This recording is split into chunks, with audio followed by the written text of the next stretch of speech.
You could have like loaves of bread in your hand.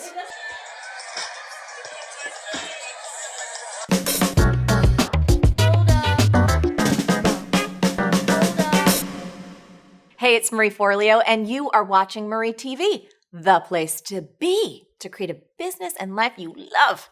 Now, one of the things I like to do at this time of year is this easy little ritual that helps me clear the deck so I can start the new year with a bang. I can start it with a fresh slate. And I want to share it with you today because before all the holiday craziness sets in, you can give it a whirl along with me and you can set yourself up for a powerful, productive, and amazing year ahead. Now, what I'm talking about is just 3 simple questions that'll help you digest what you did, leverage what you learned, and let go of all the crap that is holding you back. Now, I know some people have these very involved, kind of complex, long year-end review processes. I gotta tell you, mine is not that. It's simple, it's powerful, and it's fast. But if you wanna customize it, if you wanna zhuzh it up, if you wanna soup it up and add all kinds of layers of questions and charts and spreadsheets and sequence, go on with your bad self. Meanwhile, though, I would suggest grab a little piece of paper because I'm gonna dive in with question number 1. Question number 1 is, what did I do, create, or experience this year that I'm really, really proud of? You know, most of us move so fast and we have so much that we're working on that we rarely, if ever, take the time to digest and acknowledge our progress and really see how far we've come. I am so guilty of this. So what I want you to think about is, what are some of the big things or even the little things that you made happen this year? What did you create? What did you experience? What did you do that you're really proud of? I want you to think about everything, but most importantly, write it down.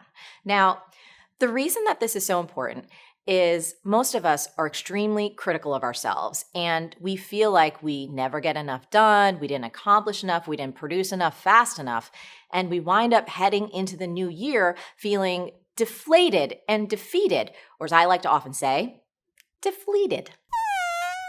Now, you might think, I got nothing, Marie. But I got to tell you, if you look through your calendar and you look through your phone, you are going to see all of the projects and the clients. You'll see the trips and the dinners. You'll see just how much progress you really made this year.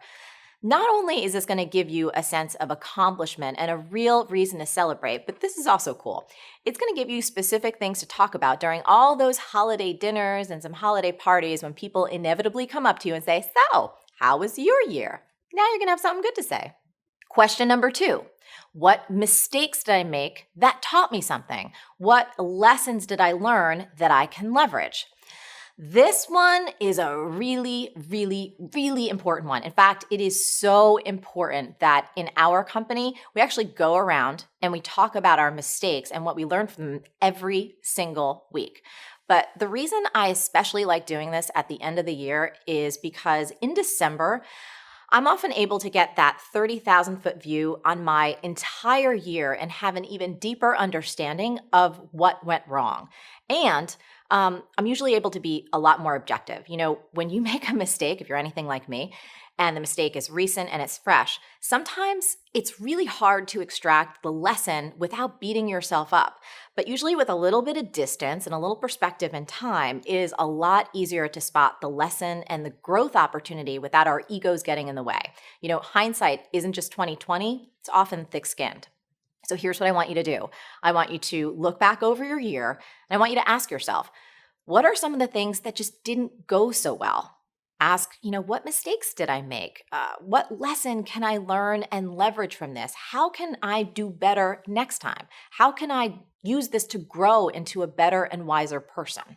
So this is so, so valuable, and I feel like not enough of us take the time to do it, but I promise if you do this, you're going to go into next year like a champ.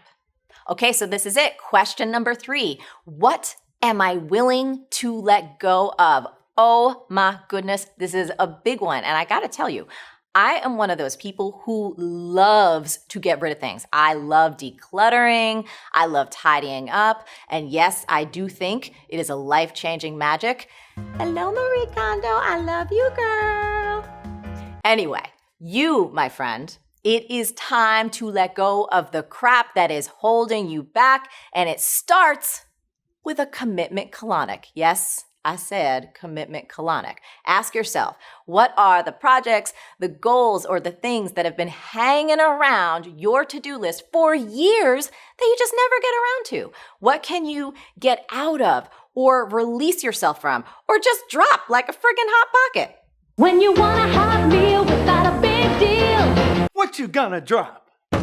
Hot Pocket. Seriously though, I want you to get rid of any project, any commitment, any goal that's just no longer aligned with who you are right now, who you want to be in the future, or where you want to go. Now, once you do that, you have got to take it inside because for all of us, there is always more crap lingering around in there. So I want you to ask yourself this. What resentments, what angers, what hurts are you willing to let go of? What kind of guilt or shame or embarrassments have you been hanging on to? We all do. You know what this is? This is what I call an emotional enema. Yes, I did say emotional enema. This is how this crazy mind works. So I want you to keep going, right? I want you to ask yourself, what stories are you telling yourself that no longer serve you? Maybe it's a story that, I don't know, you're too old or you're getting too old or you're too young or that you never create things or produce things fast enough or that you're somehow not successful enough.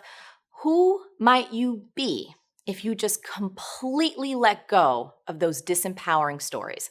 You know, I really like what the poet Rumi says on this subject. He says, be like a tree and let the dead leaves drop. Pretty cool, right? Now, if you want to keep going, you can chew on this one. And yes, it's a tweetable. It's not till you let go of something that you see how it's been holding you back. So there you have it. 3 simple questions that'll help set you up for a very powerful year ahead. And now, of course, I would love to hear from you.